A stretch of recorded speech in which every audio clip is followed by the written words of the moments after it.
আমরা যখন ঘুমিয়ে যাই তখন আমাদের রূহ আল্লাহ সুবহানাহু ওয়া তাআলা কবজ করে নেন।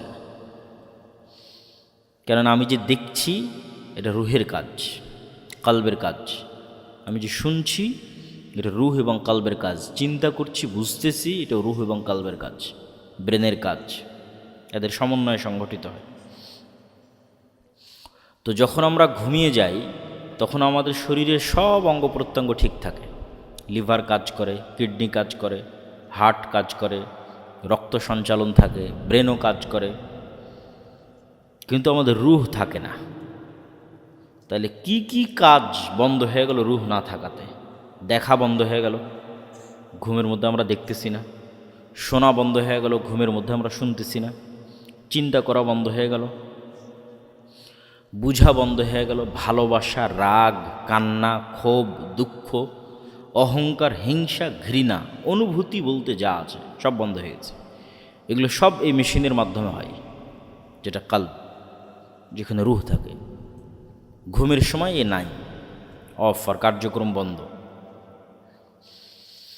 এই জন্য আমরা যখন ঘুমাই তখন আমরা বলি আল্লাহুম্মা বিইসমিকা আমুতু ওয়া আহইয়া।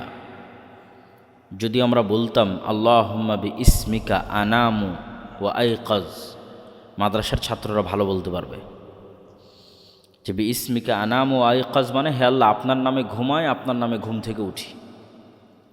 কিন্তু আমরা কিন্তু এটা বলি না। আমরা বলি বিইসমিকা আমুতু ওয়া আহইয়া, যার অর্থ হচ্ছে হে আল্লাহ আমরা ঘুমাচ্ছি না, আমরা মরতে যাচ্ছি। বিইসমিকা আমুতু, আপনার নামে মৃত্যুবরণ করছি, ও আহইয়া, এবং আপনার নামে মরা থেকে জীবিত হব। এই মরা আর এই জীবিত হওয়ার রূপক অর্থ করা সম্ভব ছিল, কিন্তু সকালবেলা ঘুম থেকে ওঠার সময় যে দোয়া শেখানো আছে ওইটার কারণে এটার রূপক অর্থ আর সম্ভব নয়। সকালবেলা ঘুম থেকে ওঠার পরে দোয়া শেখানো আছে আলহামদুলিল্লাহিল্লাযী আহইয়ানা বা'দামা আমাতানা, যে হে আল্লাহ আপনার প্রশংসা আদায় করছি যে আমরা মরার পরে আবার জীবিত হয়েছি। বা'দামা আমাতানা, মরে যাওয়ার পরে। তার মানে রূপক অর্থে আর কোনো সুযোগ নেই, বাস্তবেই মারা গেছিলাম আমরা, এটা একদম স্পষ্ট, ক্লিয়ার। বা'দামা আমাতানা, আমাদের মৃত্যু সংঘটিত হওয়ার পর আপনি আমাদের জীবিত করেছেন। তাহলে মানুষ দুনিয়াতে থাকতেই প্রতি রাতে কবরের স্বাদ আস্বাদন করে, বারজাখি জীবনের ধরনের সাথে পরিচিত হয়। যে আমরা মারা গেলে আমাদের জীবন ধারণের স্টাইল কেমন হবে তার সাথে আমরা প্রতিদিনই পরিচিত হই। সেটা হচ্ছে ঘুমের সময় আমাদের যে জীবন, ঘুমের সময় আমাদের জীবন ধারণের যে স্টাইল। যদিও রূহের পার্থক্য ভেদে বারজাখি জীবনের জীবন ধারণের স্টাইলে পার্থক্য তৈরি হয়, রূহের মর্যাদার পার্থক্য ভেদে। যেমন রূহ যদি শহীদের রূহ হয় তাহলে এটির ধরন হবে পাখির আকৃতিতে, জান্নাতে উড়বে এবং ফলমূল ভক্ষণ করতে পারবে। তাহলে কবরে গিয়েও মানুষ খাবার খাচ্ছে। কে? শহীদ। সে কবরে খাবার খাচ্ছে কিভাবে? ও এখন পাখির আকৃতিতে জান্নাতে উড়ন্ত আছে, সেখানে তার খাবারের ব্যবস্থা হচ্ছে। শহীদদের চাইতেও যদি আপার লেভেলের টপ ক্লাসের রূহ হয় তাহলে আল্লাহর আরশে ঝুলন্ত থাকবে, লাইটের মতো, আলোর মতো। যদি তার চাইতেও উন্নত আপার ক্লাসের রূহ হয়, নবীদের রূহ, তাহলে তাদের বারজাখি জীবন হবে আরও বেশি লাইভ, আরও বেশি জীবন্ত। মুসা আলাইহিস সালাতু ওয়াস সালামের সাথে মুহাম্মদ সাল্লাল্লাহু আলাইহি ওয়াসাল্লামের দেখা হচ্ছে, কথা হচ্ছে। অথচ মুসা ইসলাম তো মারা গেছে। তাহলে মুসা ইসলামের বারজাখি জীবন অনেক জীবন্ত, অনেক লাইভ একটা জীবন। ইব্রাহিম, আদম, সকল নবীর সাথে দেখা হচ্ছে। মসজিদে আকসায় সকল নবীকে পিছনে দাঁড় করিয়ে তিনি সালাত আদায় করছেন। এগুলো তো অন্য নবীদের ক্ষেত্রে বারজাখি জীবনে সংঘটিত হচ্ছে, দুনিয়াতে না। তাদের তো মৃত্যু হয়ে গেছে দুনিয়া থেকে। তাহলে তাদের রূহের আপার ক্লাস হওয়ার কারণে তাদের জীবন আরও বেশি লাইভ, আরও বেশি জীবন্ত। স্বাভাবিক মুমিনের রূহ ইল্লিয়িনে থাকবে, যেটার ধরন কাছাকাছি ঘুমের মতো, হুবহু নয়। ঠিক যখন আমরা বারজাখি জীবনে থাকব তখন প্রতিদিন জান্নাত অথবা জাহান্নামের ধরন দেখতে পাবো।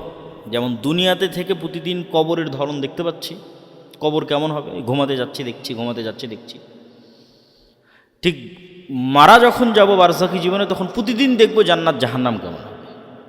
যে জান্নাতে যাবে ও জান্নাতের শীতল হাওয়া পাবে, যে জাহান্নামে যাবে ও জাহান্নামের গরম লু হাওয়া পাবে, হালকা আঁচ পাবে। জাহান্নাম কেমন হতে পারে, হুবহু নয়। ঠিক এখানে বসে যেমন আমরা কবরের হালকা আঁচ পাচ্ছি, যে মৃত্যু পরবর্তী জীবন কেমন হতে পারে। তো এই আলোচনার সারমর্ম হচ্ছে আমাদের কালব, রূহ, এইটা মানুষের সকল আবেগ অনুভূতির মূল ভিত্তি। এটাই আবেগ অনুভূতি নিয়ে কাজ করে, আর অন্য কিছু আবেগ অনুভূতি নিয়ে কাজ করে না। তাহলে এটা যেমন দুনিয়ার মানুষকে স্মরণ করতে পারছে, দুনিয়ার মানুষকে ভালোবাসতে পারছে, টাকাকে ভালোবাসতে পারছে, ক্ষমতাকে ভালোবাসতে পারছে, এগুলো সব কালবে তৈরি হয়। এই কালবের মাধ্যমে এখন আল্লাহ সুবহানাহু ওয়া তাআলার সাথে সম্পর্ক তৈরি হবে। এই কালব এখন আল্লাহকে স্মরণ করবে, জিকির, যেটা আমাদের আলোচনার বিষয়বস্তু। মূলত আল্লাহ সুবহানাহু ওয়া তাআলার হক হচ্ছে যে মানুষ 24 ঘন্টাই সব কিছুর স্মরণ বাদ দিয়ে শুধু আল্লাহকে স্মরণ করে। এটা হওয়া উচিত যে 24 ঘন্টায় আমাদের এই হৃদয়টা কার সাথে কানেক্টেড? আর রব্বুল আলামিনের সাথে কানেক্টেড, সম্পৃক্ত। এটা হওয়া উচিত। কিন্তু মানুষের পক্ষে যেহেতু এটি সম্ভব নয়, এই জন্য আল্লাহ সুবহানাহু ওয়া তাআলা অন্তত পক্ষে, নিম্ন পক্ষে দিনে রাতে 24 ঘন্টায় 5 বার যেন আল্লাহ সুবহানাহু ওয়া তাআলাকে আমরা স্মরণ করি, এটিকে বাধ্যতামূলক করা হয়েছে, সর্বনিম্ন স্তর। এটাও যদি কেউ ক্রস করে ফেলে, মানে এটাও যদি কেউ পূরণ করতে না পারে, তাহলে ওর সাথে আল্লাহর কোনো সম্পর্কই নেই।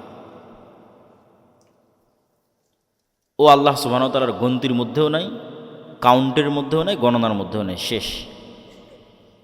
হাজিরা খাতা থেকে আর নামই বাদ। যখন পরীক্ষার হলে গেলেও আর নাম খুঁজে পাবে না, কারণ যেহেতু ক্লাসের সময় উপস্থিত হয়নি, তো কি আর পরীক্ষা দেবে? অ্যাডমিট কার্ডও পাবে না, পরীক্ষার হলে নামও পাবে না, কিচ্ছু পাবে না, শেষ, এন্ট্রি নাই। এই জন্য সকল আমল এবং ইবাদত গ্রহণযোগ্য হওয়ার জন্য এবং পরীক্ষার উপযুক্ত বিবেচিত হওয়ার জন্য, যে আল্লাহ আমি পরীক্ষার উপযুক্ত, ক্লাসে উপস্থিত থাকতে হবে। দিন রাতে 24 ঘন্টায় অন্তত নিম্নপক্ষে 5 বার আল্লাহকে স্মরণ করতে হবে। এই জন্য কোরআনে বলা আছে, ওয়া আকিমিস সালাতা লিযিকরি, তোমরা সালাত কায়েম করো আমাকে স্মরণ করার জন্য। তাহলে সালাত কায়েম করার একটা কারণ আল্লাহ সুবহানাহু ওয়া তাআলাকে স্মরণ করা, অথবা সালাত জিকিরের একটা মাধ্যম।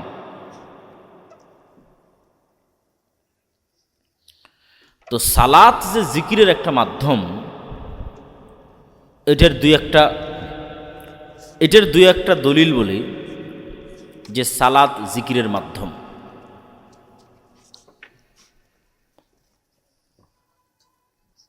পৃথিবীতে সালাত আদায় করার জন্য যত শর্ত শারায়েত আছে, তার একটাও যদি না পাওয়া যায়, তবু সালাত মওকুফ হবে না, সালাত কারো উপর থেকে মাফ হবে না। সালাত আদায়ের জন্য অনেক শর্ত শারায়েত, উজু করতে হবে, কেবলামুখী হতে হবে, মসজিদে যেতে হবে, জামা কাপড় পবিত্র হতে হবে, সূরা ফাতিহা জানতে হবে, রুকু সিজদা জানতে হবে, অসংখ্য শর্ত সালাতের জন্য। মনে করেন কোনো একটা ব্যক্তি আর একটাও পূরণ করতে পারছে না, একজন ব্যক্তি আর একটাও নাই, না উজু করেছে, না উজুর পানি আছে, না তায়াম্মুম করেছে, না তায়াম্মুমের মাটি আছে, না কেবলা চিনে, না পবিত্র জামা কাপড় আছে, জামা কাপড়ই নাই, উলঙ্গ, না দাঁড়িয়ে সালাত আদায় করতে পারে, না বসে পারে, প্যারালাইজ অবস্থায় মেডিকেলে আছে। তাহলে সালাত আদায়ের এমন কোনো শর্ত নাই যেটা সে পূরণ করতে পেরেছে, কিচ্ছু পূরণ করতে পারেনি। কিন্তু তারপরও এই ব্যক্তির উপর থেকে সালাত মওকুফ হবে না, যে না ঠিক আছে ওকে আর সালাত আদায় করা লাগবে না, এটা হবে না। কেন হবে না? ওই যে এখন ওর কালব, সালাতের মূল উদ্দেশ্য তো আল্লাহকে স্মরণ করা, স্মরণ করতে তো আর কিচ্ছু লাগে না, এই জন্য মাফ হবে না। স্মরণ করতে কিছু লাগে না, স্মরণ করতে কিছু লাগে না, এই জন্য যতক্ষণ আর ব্রেন ঠিক আছে, যতক্ষণ আর হুঁশ আছে, যতক্ষণ ঘুমায়নি, পাগল হয়নি, ততক্ষণ সালাত মৌকুফ হওয়ার কোনো রাস্তা আছে? কেননা সালাতের উদ্দেশ্য কাকে স্মরণ করা? আল্লাহকে স্মরণ করা। তাহলে যে পরিস্থিতিতেই থাক, ও যদি প্যারালাইজ অবস্থাতেও থাকে, আর ব্রেন যদি ঠিক থাকে, ও আল্লাহকে স্মরণ করতে পারবে না? পারবে না? পারবে। তাহলে মৌকুফ হওয়ার কোনো রাস্তা নেই। তুমি দাঁড়াতে পারলেই কি, না পারলেই কি, বসতে পারলেই কি, না পারলেই কি। কোনো একটা মানুষ মেডিকেলের বেডে আছে, পেশাব পায়খানা কন্ট্রোল করতে পারে না, তার মানে কি ওর সালাত মৌকুফ হয়ে যাবে? কেননা ওর কালব এখন আল্লাহকে স্মরণ করতে পারবে না? পারবে না? পারবে। ওর অজু লাগবে না, তায়াম্মুম লাগবে না, কিচ্ছু লাগবে না, কিন্তু সালাত মৌকুফ হবে না। তাহলে সালাত মৌকুফ হওয়ার পৃথিবীতে কোনো পরিস্থিতি নাই। পাগল হয়ে যেতে হবে, মরে যেতে হবে, ঘুমন্ত থাকতে হবে, এর বাইরে কোনো রাস্তা নাই। কি জন্য? তুমি সারাদিন এই কালবকে কাজে লাগিয়ে সবই স্মরণ করতে পারছো, আর আল্লাহকে স্মরণ করতে পারবা না। সবই মানুষ স্মরণ করতেছে, সবই মনে করে করতেছে। ওষুধ খাওয়ার সময় ঠিকই ওষুধের কথা মনে করতেছে, সব মনে থাকে, কিন্তু আল্লাহ সুবহানাহু ওয়া তাআলাকে স্মরণ করতে পারবেন, এটা তো হবে না। এটা ন্যূনতম হক আল্লাহর, যে অন্তত 5 বার স্মরণ করতে হবে। আমরা বলছিলাম জিকির, জিকির কেন পাওয়ারফুল, জিকির কেন শক্তিশালী। জিকির পাওয়ারফুল এবং শক্তিশালী হওয়ার জন্য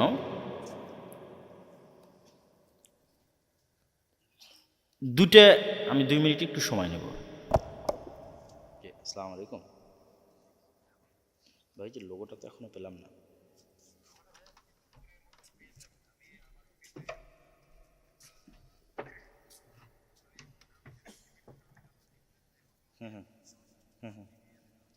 জি জি, কালকে তো 3-4টা পর্ব মিস হয়ে যাবে। কালকে সকাল 10টা থেকে শুরু হবে। রাতের মধ্যে দিতে পারলে কালকে আমরা দিতে পারবো, কালকে যে 3-4টা পর্ব হবে। দিয়ে দেন, হ্যাঁ দিয়ে দেন, একটা দিলেই হলো, তাও অন্তত কাজটা হলো। দিয়ে দেন আমাকে। আমি দুঃখিত যে আসলে খুব এমার্জেন্সি না হলে আমি কথা বলতাম না।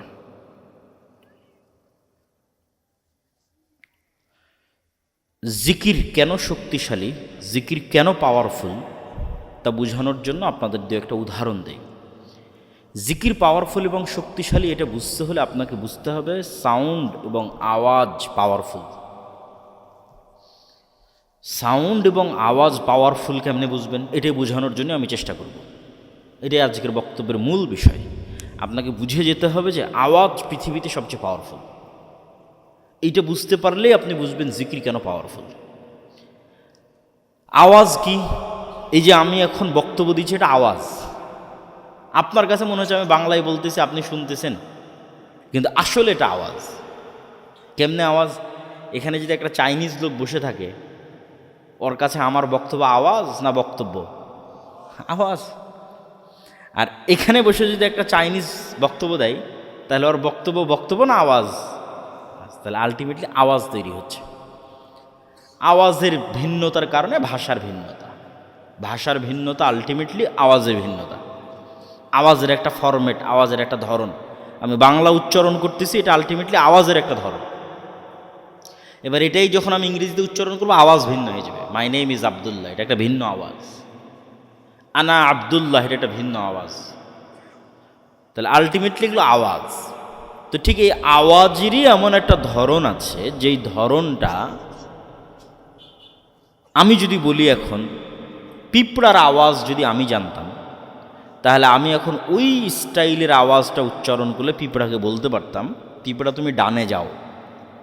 জাস্ট ওই আওয়াজটা উচ্চারণ হতে হবে, তাহলে পিঁপড়া কিন্তু ডানেই যাবে। কিন্তু ওই আওয়াজটা আমি জানি না, যে কোন ফরম্যাটের আওয়াজ পিঁপড়া বুঝবে আমি জানি না। কোন ফরম্যাটের আওয়াজ একটা মাছি, একটা মশা, একটা বাঘ, একটা ভাল্লুক, একটা গরু, ছাগল, পাখি বুঝবে, এটা আমি জানি না। কিন্তু প্রত্যেকেই ভিন্ন ভিন্ন ফরম্যাটের আওয়াজ বুঝে। এটার জ্ঞান আল্লাহ সুবহানাহু ওয়া তাআলা কাকে দিয়েছিলেন? এটা জোরে বলেন, আল্লাহ সুবহানাহু ওয়া তাআলা কাকে দিয়েছিলেন? সুলাইমান আলাইহিস সালাতু ওয়াস সালামকে দিয়েছিলেন।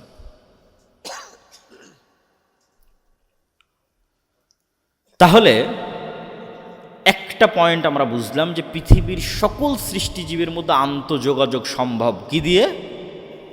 আওয়াজ দিয়ে। সকল সৃষ্টিজীবের মধ্যে আন্তঃযোগাযোগ সম্ভব আওয়াজ দিয়ে। এটা পৃথিবীর সবচেয়ে টপ প্রযুক্তি, যেটার ধারে কাছে বিজ্ঞানীদের পৌঁছা সম্ভব নয়। বিজ্ঞানীদের পৃথিবী টিকে আছে আলোর উপর ভিত্তি করে, যে টেকনোলজি তার উপর। আমি এখান থেকে কথা বলতেছি, এই যে এখনই ফোনে কথা বললাম, আমার কথাটা আলোর মধ্যে দিয়ে এই মোবাইলের মধ্যে গেছে, মোবাইল থেকে আলোর মধ্যে দিয়ে এটা টাওয়ার হয়ে ঢাকা চলে গেছে।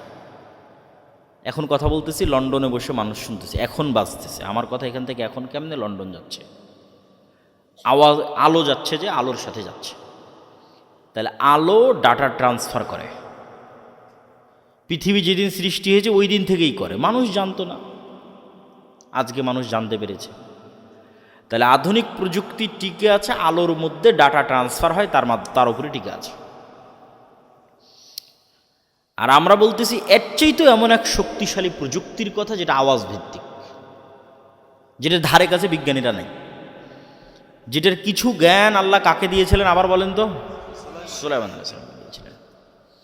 সুলাইমান আলাইহিস সালাম একদিন বলছেন, রানী বিলকিসের সিংহাসনকে এখানে নিয়ে আসতে হবে, ইয়েমেন থেকে, সাবা থেকে জেরুজালেমে, ১,৫০০ কিলোমিটার পথ।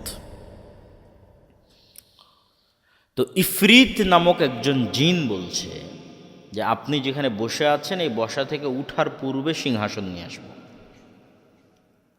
আল্লাযী ইনদাহু ইলমুম মিনাল কিতাব, কিন্তু যার কাছে কিতাবের জ্ঞান ছিল সে বলছে, যার কাছে কিতাবের জ্ঞান ছিল সে বলছে আপনার চোখের পলক পড়ার পূর্বে এখানে সিংহাসন উপস্থিত হবে। কোরআনের ধারা বিবরণীতে বোঝা যায় জিন নিয়ে আসতে চেয়েছে গায়ের শক্তিতে, আর যে চোখের পলকে নিয়ে আসতে চেয়েছে জিন কি মানুষ তা কোরআনে উল্লেখ নাই, কিন্তু সে নিয়ে আসতে চেয়েছে জ্ঞানের শক্তিতে। আল্লাহ জিন্দাহ ইলমুম মিনাল কিতাব, যার কাছে কিতাবের জ্ঞান আছে, কোরআনের আয়াত। কি জ্ঞান? একজন গায়ের শক্তিতে নিয়ে আসবে বসা থেকে উঠার পূর্বে, আর একজন অর্চেদি স্পিডে নিয়ে আসবে চোখের পলকে জ্ঞানের শক্তিতে।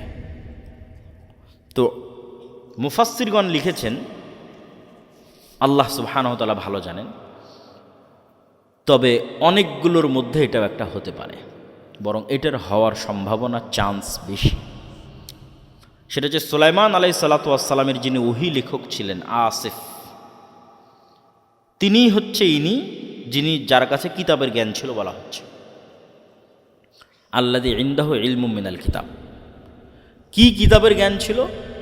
লাউহে মাহফুজের বিশেষ কোনো জিকিরের জ্ঞান ছিল, যেই জিকিরটা আল্লাহর জিকির, কিন্তু স্পেশাল কোনো জিকির, যেটা একটা সাউন্ড, যেটা একটা আওয়াজ, যেটা উচ্চারণ করার মাধ্যমে উনি চোখের পলকে সিংহাসনকে ওখান থেকে সুলাইমান আলাইহিস সালামের নিকটে উপস্থিত করেছিলেন। তো আওয়াজ এই পৃথিবীর সকল সৃষ্টিজীবের মধ্যে আন্তঃযোগাযোগ এবং আন্তঃকানেক্টিভিটি তৈরি করতে পারে। তার আরও দুটো উদাহরণ নেন। আল্লাহ সুবহানাহু তাআলা আসমান জমিন, গ্রহ নক্ষত্র, সূর্য চন্দ্র, এগুলো সবকে কিয়ামতের পূর্ব মুহূর্তে ধ্বংস করে দিবেন। আর আল্লাহর প্রত্যেকটা কাজের একটা সিস্টেম আছে। আল্লাহ সব কাজ নিজেই করতে পারেন, কিন্তু তারপরেও তিনি সকল কাজের সিস্টেম তৈরি করেছেন। তো আল্লাহ এই পৃথিবী ধ্বংস করার সিস্টেম তৈরি করেছেন এটা, যে ইসরাফিল বাঁশিতে ফু দিবে এবং সেই বাঁশির আওয়াজে সব ভেঙে চূর্ণ বিচূর্ণ হয়ে যাবে। মানে সূর্য ওই বাঁশির আওয়াজটা বুঝতে পারবে যে এটা সে আওয়াজ, যে আওয়াজে ভেঙে যেতে হবে, সময় শেষ। চন্দ্র আসমান সব ওই আওয়াজ বুঝতে পারবে, যে আওয়াজে সব চূর্ণ বিচূর্ণ হয়ে যাবে।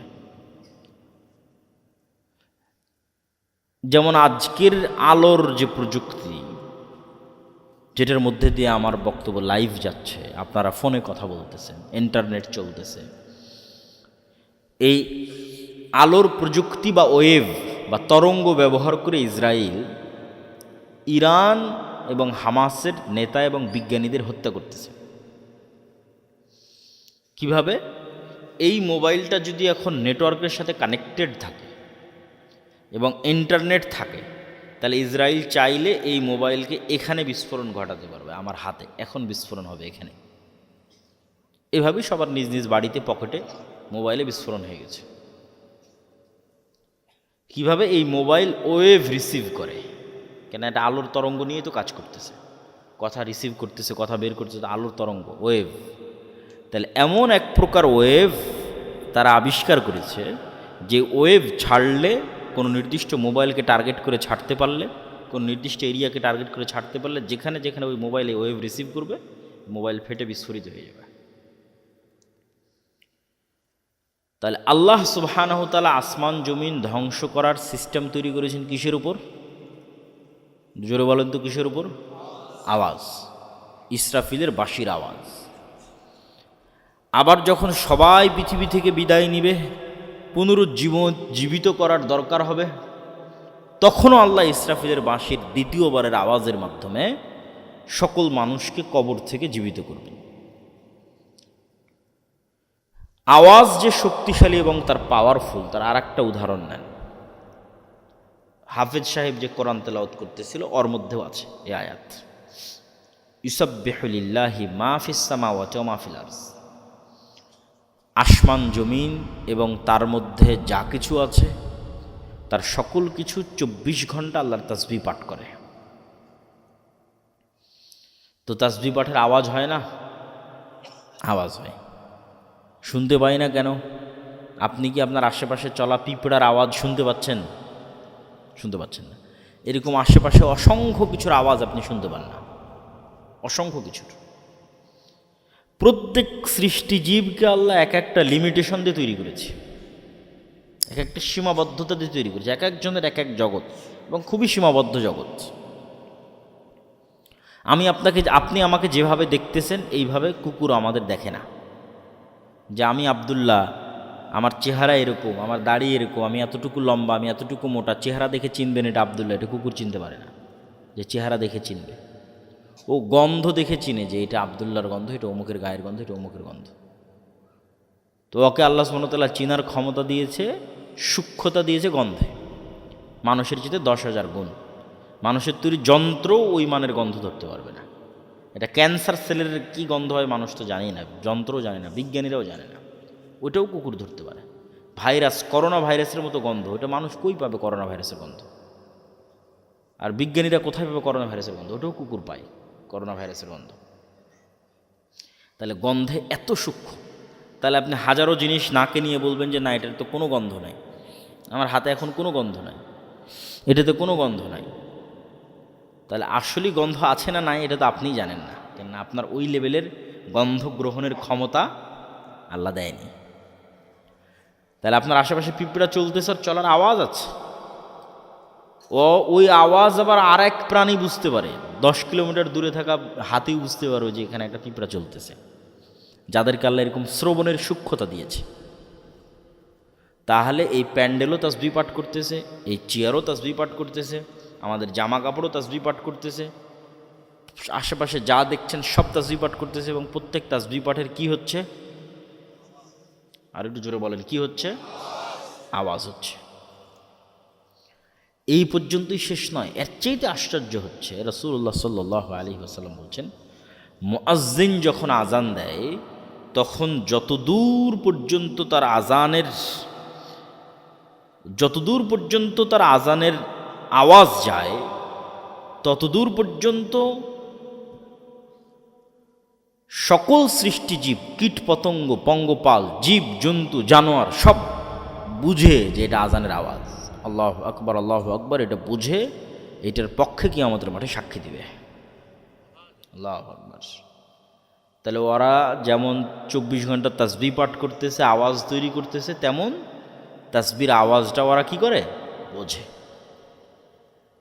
অন্য কোনো আওয়াজ বুঝুক আর না বুঝুক, তাসবিহের আওয়াজ বুঝে। তাহলে অনেকগুলো পয়েন্ট আপনাদের সামনে দাঁড় করালাম শুধু এটা বুঝাতে যে আওয়াজ খুবই শক্তিশালী কিছু, আওয়াজ খুবই পাওয়ারফুল কিছু। এবার বুঝেন যে কারি সাহেব যে কোরআন তেলাওয়াত করতেছিল, তো কোরআন কার আওয়াজ? একটু বলেন, কার আওয়াজ? আল্লাহর আওয়াজ। কোরআন কার সাউন্ড? আল্লাহর সাউন্ড। কোরআন কার শব্দ? কার বাক্য? আল্লাহর বাক্য। এই জন্য মুসা আলাইহিস সালাতু ওয়াস সালামের কাছে যে লাঠি আছে, ছিল মুজিজার, ওটার চেয়েতেও পাওয়ারফুল জিনিস আল্লাহ উম্মতে মুহাম্মাদিকে দিয়েছে, সেটা হচ্ছে কোরআন। কেন? কোরআন স্বয়ং কার আওয়াজ? আল্লাহর নিজের আওয়াজ। সবচেয়ে শক্তিশালী জিনিস উম্মতে মুহাম্মাদের কাছে আছে। কেন? আগে আমরা প্রমাণ করে ফেলেছি পৃথিবীতে সবচেয়ে পাওয়ারফুল হচ্ছে আওয়াজ। তাহলে আওয়াজের মধ্যে সবচেয়ে পাওয়ারফুল আওয়াজ কার হবে? আল্লাহর নিজের হবে। তাহলে এর চেয়ে শক্তিশালী আর কিছু আছে পৃথিবীতে? এর চেয়ে শক্তিশালী আর পৃথিবীতে কিছু নাই। এই জন্য তাজবিদের গুরুত্ব আছে। হাফেজ সাহেবও বলছিলেন তাজবিদ ঠিক করার কথা। কেন? আপনার পড়াটা যখন মুহাম্মদ সাল্লাল্লাহু আলাইহি ওয়াসাল্লামের পড়ার মতো হবে, তখন আপনার আওয়াজটা যখন মুহাম্মদ সাল্লাল্লাহু আলাইহি ওয়াসাল্লামের আওয়াজের মতো হবে, আওয়াজের যে ফরম্যাট, তখন এটা জিবরাইল আলাইহিস সালাতু ওয়াস সালামের মতো হবে।